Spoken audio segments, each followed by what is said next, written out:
Hola, ¿cómo están? Buenas tardes, buenas noches, de acuerdo a cuando me estén escuchando por ahí. Les cuento que les estoy grabando un domingo a la tardecita, o sea, es un horario bastante raro para mí. A mí no me suelen gustar mucho los domingos.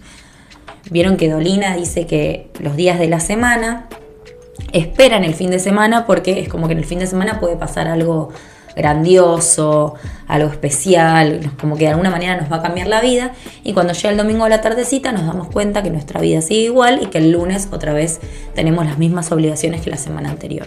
Es un poco quizás triste el pensamiento, pero nos habla de este hecho de que en la vida siempre estamos esperando que algo nos llegue, nos sorprenda. Y algo que nos llegó y nos sorprendió mucho, desde este lado, desde el lado científico, es la transmisión del CONICET. Esta transmisión que se hizo en vivo de lo que iba sucediendo en un barco, ahora vamos a hablar un poco de eso, y que realmente muchas personas se conectaron, generó un montón de rating, ganó un montón de programas de tanto de la televisión como de transmisión también de modo streaming. Así que estamos muy sorprendidos con eso. Eso es algo que gustó, algo que siento que es parte de lo que yo trato de hacer acá, acercar un poco lo que hacemos o cómo nos podemos dedicar en la ciencia para llegar un poco más a la sociedad y que la gente sepa lo que hay atrás de una investigación determinada, poniéndole nombre a las personas y conociéndolas, como se hizo tan conocida Nadia Coralina, que nos cayó muy bien, una genia, nos cayó muy bien a todos. Entonces, lo primero que voy a empezar es a contar qué es esto de soberanía azul, que es como le puse a este título. Esto de la soberanía que tenemos frente a nuestra plataforma continental, oceánica, porque no todo es soberanía sobre las tierras, sino que hay una soberanía muy importante que tenemos que preservar, que es la soberanía sobre nuestro mar. Nosotros tenemos la suerte de tener acceso al mar, a tener una plataforma marítima enorme, y desde siempre es algo que nos generó una profunda identidad, sabiendo que miramos hacia el Atlántico, Ushuaia mirando hacia el Atlántico Sur. Tierra del Fuego es una provincia que tiene larga data de esta admiración hacia el sur, hacia lo que es la Antártida. Cuando vas a visitar Ushuaia, yo tuve la suerte de ir 2 veces, en invierno y en verano, y vas y te das cuenta cómo en la gente, en las calles, en los museos se percibe mucho esta historia de lo que fueron las Islas Malvinas. Volviendo atrás en el tiempo, nosotros nos independizamos en el año 1820, pero poquito tiempo después, en el año 1833, vino Reino Unido y ocupó las Islas Malvinas, sacando a la gente que vivía ahí en ese momento. Esta ocupación no fue ni diplomática, ni digamos, fue una ocupación a la fuerza. Básicamente hicieron una colonia ahí, como ya venían con esta larga data de colonizar diferentes islas y lugares. Sabemos que en esto países como Inglaterra, todo Reino Unido, España y Francia tienen larga data, tienen mucha experiencia ocupando lo que no es suyo, apropiándoselo, llevando su cultura a esos lugares y generando un vínculo, ¿no? Porque si llevan la cultura, llevan el idioma, después esos lugares quedan muy agarrados a estos países, dependen económicamente también. Entonces, bueno, en ese momento se volvió el epicentro de una gran disputa que, como les digo, no era algo solo territorial, sino una disputa profundamente identitaria. Piensen que hacía poco, más de 13 años que Argentina se había independizado de España, el país estaba naciendo con algunos conflictos internos, guerras civiles, pero no tenía en ese momento una marina fuerte, y mientras tanto el Imperio Británico sí que la tenía, tenía una superpotencia naval. Entonces en su tablero de ambiciones entró perfecto, le cerró bárbaro las Islas Malvinas, porque era una pieza clave, piensen, no por su tamaño, porque son islas bastante pequeñas, pero sino por esta ubicación estratégica que tiene justamente en el Atlántico Sur y a la llegada a lo que viene a ser la Antártida, al continente blanco. Entonces era para ellos un oro geopolítico. Sabemos que el continente blanco tiene un 80% del agua dulce, reservas de petróleo. Entonces es algo que interesaba mucho y que el Imperio Británico sabía muy bien que le venía bien tenerlo de su lado, le venía bien apropiárselo.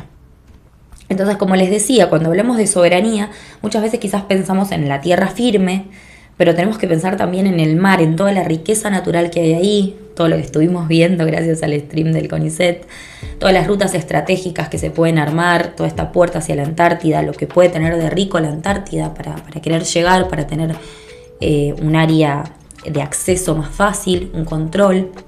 Entonces, ¿qué pasó después de 1833? ¿Cómo fue cambiando esto o qué se fue reclamando?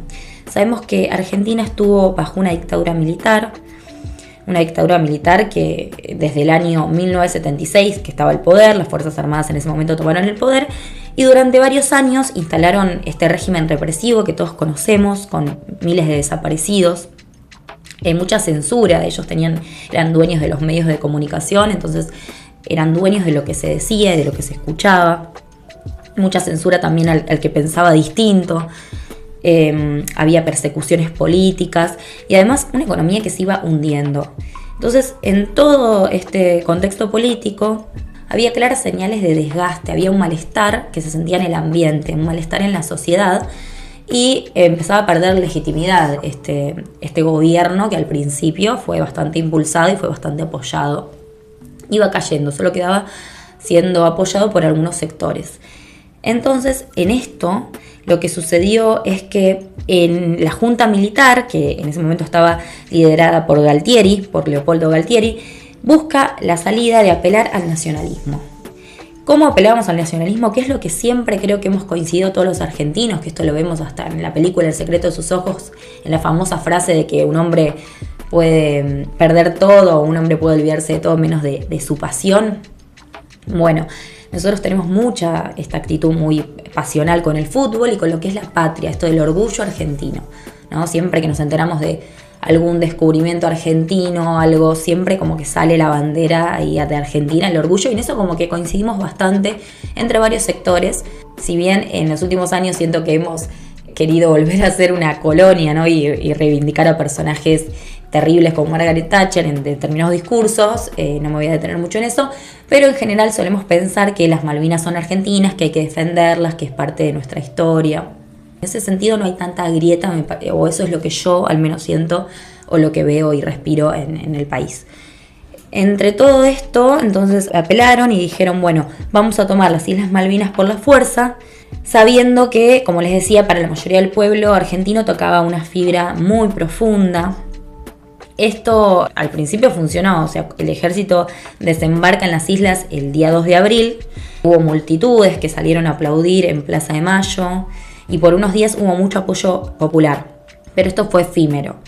Al principio, prendías la radio y yo, no viví esa época, pero lo que se cuenta es que todo el tiempo se escuchaba que se habían hundido buques ingleses, que se había recuperado terreno, que se había avanzado por sobre los británicos y que los británicos se echaban para atrás. Y obviamente la gente lo creía, también piensan que necesitaba creerlo, había mucho malestar, había mucha sensación de desgano en la población, mucha pérdida económica, pérdidas de cultural, social. Era necesario un poco de esperanza, necesitaban mantener algo en que creer y esta guerra era una de esas cosas. Pero era todo mentira. Durante la Guerra de las Malvinas, el gobierno militar construyó esta realidad paralela y usaron todos los medios de comunicación de los cuales eran dueños para instalar la idea de que se iba ganando la guerra, de que Argentina iba cumpliendo un objetivo, decía aquella tapa famosa del diario Clarín al día siguiente del desembarco. Pero en el frente, los pibes que fueron a pelear en el frente estaban congelados, hambrientos, y además estaban mal armados, o sea, tenían todas las de perder frente a un gobierno que tenía todas las de ganar, como era el Imperio Británico. Si bien igual no quiero hacer el proceso de desmalvinización, que es aquel proceso en el cual se habla mucho de esto de que eran niños, no sabían a dónde iban y pobrecitos. Eran personas que realmente creían en la patria, en luchar por la patria. Fueron verdaderos héroes, hay que reivindicarlos como verdaderos héroes y personas que estaban muy seguras y querían realmente ir a pelear por las Islas Malvinas. ¿Cuándo se rompió esta burbuja o este pensamiento de que todo iba bien? Cuando se hunde el crucero Ara General Belgrano, el día 2 de mayo, fíjense, solamente un mes de que habían desembarcado, en un ataque comandado por Margaret Thatcher, básicamente, en el cual murieron 323 argentinos. Margaret Thatcher fue la primera ministra británica, la primera ministra mujer, y ella venía del Partido Conservador, era bastante xenófoba, etc. Y decidió dar esta orden en la cual murieron 323 argentinos en ese solo ataque. Pese a esto uno diría, acá paró el gobierno argentino. No, el gobierno lo tapó y siguió con el relato triunfalista, ¿no? Entonces no había estrategia alguna y además teníamos en contra a la OTAN, a submarinos nucleares y a misiles que poseía Inglaterra.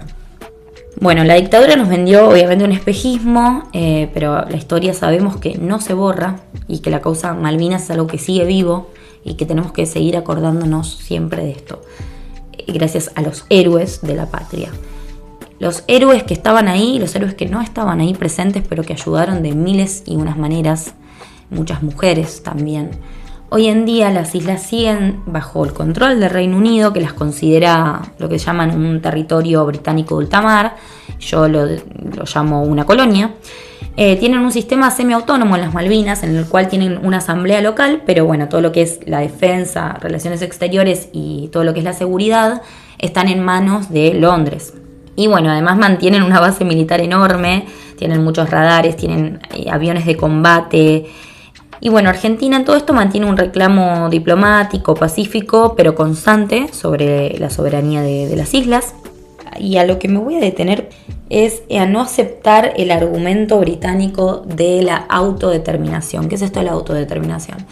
Cuando en 2003 hicieron un referéndum en el cual hicieron que la gente que ocupa las Islas Malvinas vote si querían seguir siendo británicos o quería que las islas sean de Argentina. Y obviamente votaron ser británicos. Esto es como que yo ocupe una casa, eche a toda la familia de la casa y ponga a mis mejores amigos a vivir ahí adentro. Y después, unos años después, les diga con quién quieren vivir, con la familia anterior que ni conocen o conmigo. A ver, este es un ejemplo muy simple como para ilustrar que ellos ya venían con una cultura británica, el idioma y las costumbres. Entonces, obviamente que la autodeterminación ahí no puede ser fundamento porque fue ocupada justamente por ellos, fue apropiada. Entonces no es una manera correcta de llevar a cabo una decisión de esa manera. La decisión correcta es: las Islas Malvinas están dentro de los límites de la plataforma continental argentina y se supone, por lo tanto, que todo lo que está ahí adentro pertenece a Argentina. De hecho, esto es algo que se reconoce, pero sabemos que en geopolítica no importa tanto las leyes, sino lo que más importa es el control efectivo o quien ejerce el poder efectivo sobre un determinado lugar. ¿Qué sucedió después? Argentina quedó bastante debilitada tras la guerra, en contra de lo que pasó con Reino Unido, que no solo mantuvo las Malvinas, sino que las blindó. Y tuvo control básicamente sobre una de las zonas marítimas, como les decía, más ricas y estratégicas del planeta, que es las Islas Malvinas. Y Argentina, por su lado, en el siglo XXI realizó un pequeño cambio en el tablero, que era la extensión de la plataforma continental en 2016, gracias a la Comisión de Límites de la ONU, que reconoce que nuestro país tiene los derechos soberanos sobre más de 1,7 millones de kilómetros cuadrados de plataforma continental. Entonces, esto significa que tenemos más mar bajo jurisdicción argentina, más recursos naturales y más peso geopolítico. Pero los desafíos obviamente no desaparecieron. A pocos kilómetros de nuestra zona económica exclusiva está la famosa Milla 201, donde hay flotas pesqueras extranjeras que depredan el calamar y otras especies, y esto es sin control. Entonces sabemos que nuestra plataforma continental, como les decía, incluye todo el área que rodea tanto las Islas Malvinas como también las Islas Georgias y Sandwich del Sur, y todo esto está siendo entonces invadido por buques extranjeros que también hacen abuso sin control de la riqueza que tenemos ahí, de la riqueza con respecto a la pesca. El Reino Unido no reconoce esta área que fue reconocida por la misma ONU porque mantiene una ocupación militar, como les venía diciendo. Entonces, no solo eso, sino que desde Malvinas se empiezan a otorgar licencias ilegales de pesca en estas aguas que son argentinas según el derecho internacional. También hacen exploración y extracción petrolera en la zona. Como les decía, esto de geopolítica, tener el derecho no siempre es tener el control. Ante todo este escenario, lo que hizo Argentina es lanzar en 2014 una iniciativa que ahí sí empieza a cambiar un poco más el rumbo que es la iniciativa Pampa Azul. Este programa es mucho más que un programa científico, es una estrategia de soberanía, es tener nuestros propios barcos de investigación, investigar el Atlántico Sur, estudiar todo el tema de las corrientes y la biodiversidad, o sea, la diversidad de las distintas especies biológicas y los recursos. Significa también formar científicos, invertir en tecnología, trabajar con las comunidades costeras y con la concientización sobre esa costa. Entonces, las áreas prioritarias fueron zonas de este programa, fueron zonas de alto valor ecológico y también estratégico.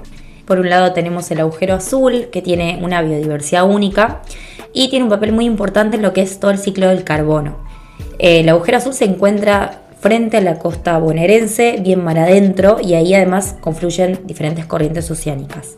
Otro importante también es el banco de Burgud o Namuncurá, que es como una meseta submarina, o sea, como si fuera una montaña adentro del mar, que es refugio de un montón de especies, y este se encuentra al sur de Tierra del Fuego. Tiene una diversidad muy importante de especies, muchas especies endémicas, o sea, especies que solo se encuentran ahí y solo viven ahí.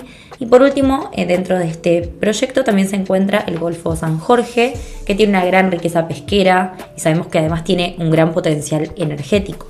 La lógica es clara en este sentido, o sea, lo que dice este programa es que no se defiende lo que no se conoce, o sea, nosotros no podemos defender algo que no sabemos que tenemos. Por eso es tan importante conocer qué hay en nuestros mares, en nuestras aguas, así como conocemos lo que hay en la tierra también. Tenemos que entender como sociedad que defender el mar hoy es también defender el futuro, es cuidar la pesca que va a alimentar a las próximas generaciones, también es proteger la biodiversidad que hay ahí y también es resguardar una parte muy importante que es la puerta de entrada hacia la Antártida. El Atlántico Sur siempre fue nuestro, lo que falta es que nosotros no lo olvidemos y sigamos peleando por nuestra soberanía. La iniciativa Pampa Azul fue un programa realmente muy importante que lo que hacía era le asignaba un financiamiento anual a estos proyectos que les contaba para potenciar estos temas de investigación y desarrollo tecnológico.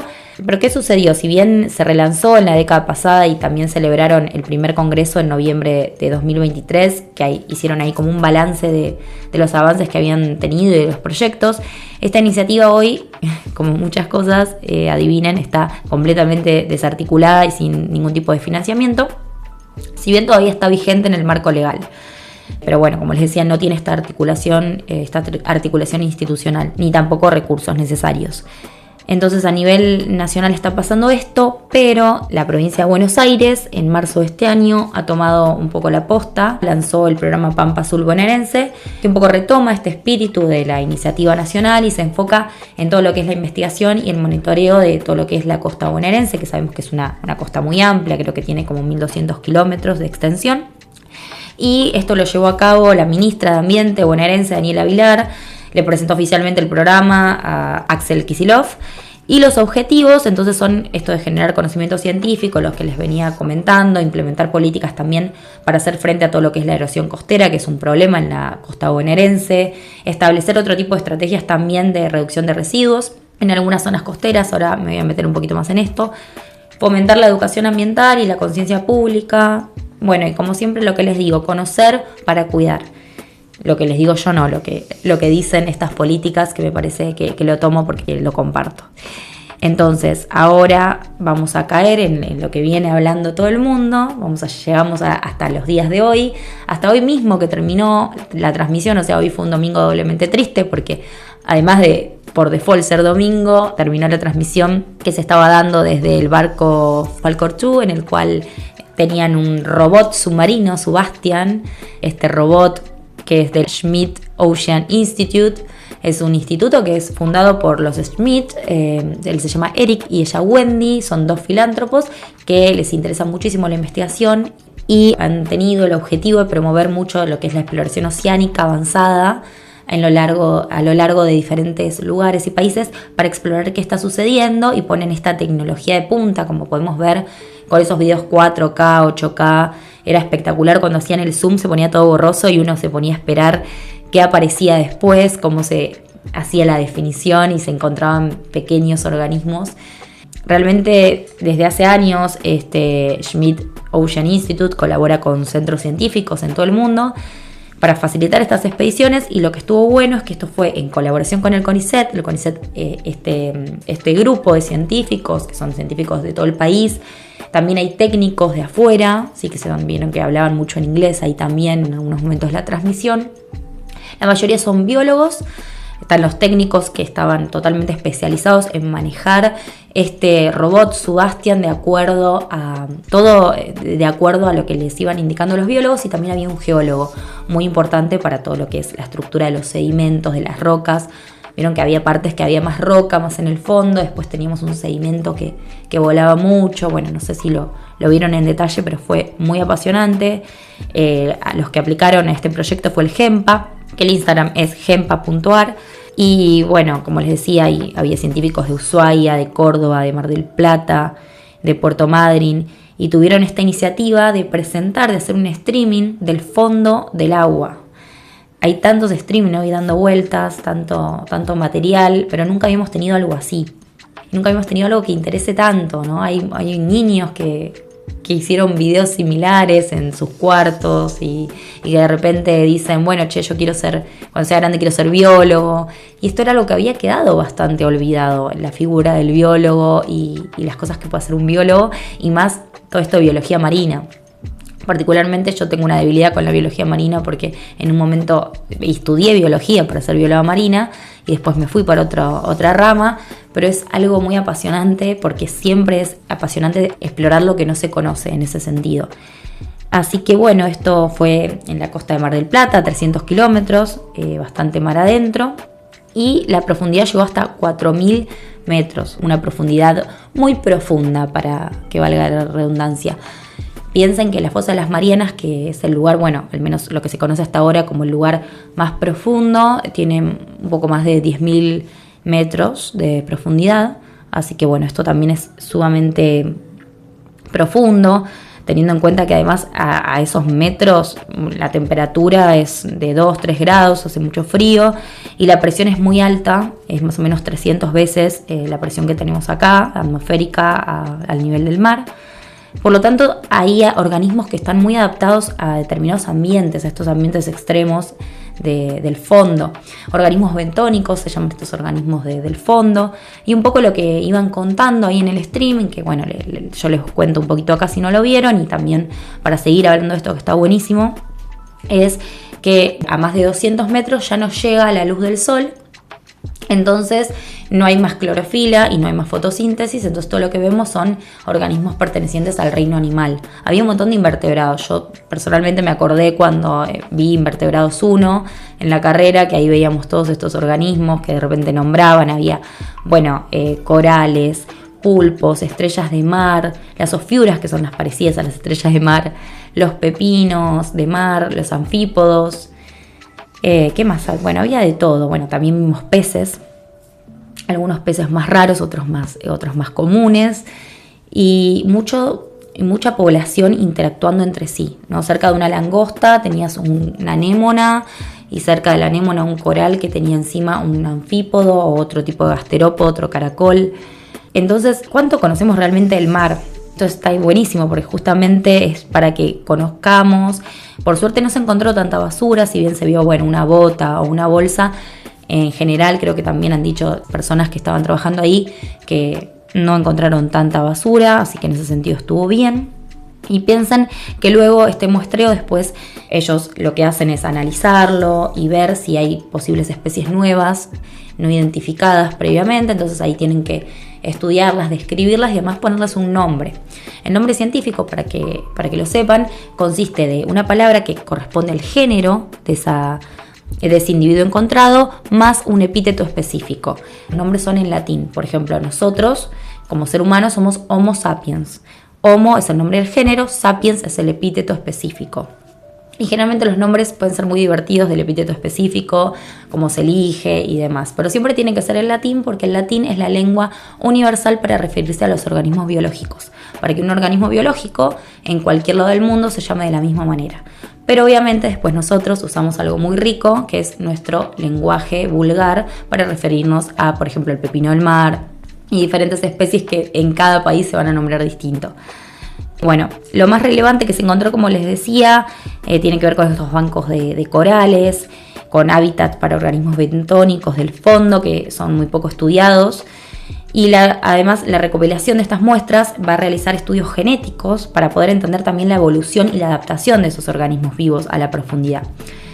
Entonces este robot, que es un robot que, como les decía, es un robot operado en superficie, o sea, es operado remotamente, Subastian también estudió toda la dinámica física y parámetros de salinidad, ¿sí? Por esto también muy importante, como les decía, la presencia de un geólogo. Bueno, el próximo paso es la planificación de nuevas campañas para seguir conociendo toda la plataforma continental argentina. Bueno, qué importante en este tiempo en el que el CONICET está tan golpeado, que de hecho, bueno, hubo vigilia en el CONICET esta semana. Qué importante tener estas transmisiones y reivindicar el trabajo de los científicos y que la gente se acerque un poco más a conocerlos y a quererlos y a respetarlos, sobre todo respetarlos. Así que me gustó mucho eso, esa parte fue, creo, lo que más se sacó provecho, más allá de lo que vimos y de los animales que conocimos. Creo que lo de más provecho fue acercarnos un poco al trabajo de un biólogo. Y por último quería hablar un poco de algo que voy a profundizar en otro capítulo porque me interesa mucho, que es el consumo de carne en nuestro país, ¿no? Que se consume bastante carne roja, ahora bueno, se está consumiendo mucho pollo, yo creo que como consecuencia de que está muy cara la carne roja, pero se consume muy poco pescado, y el pescado es muy necesario porque es una gran fuente de ácido graso de tipo omega 3.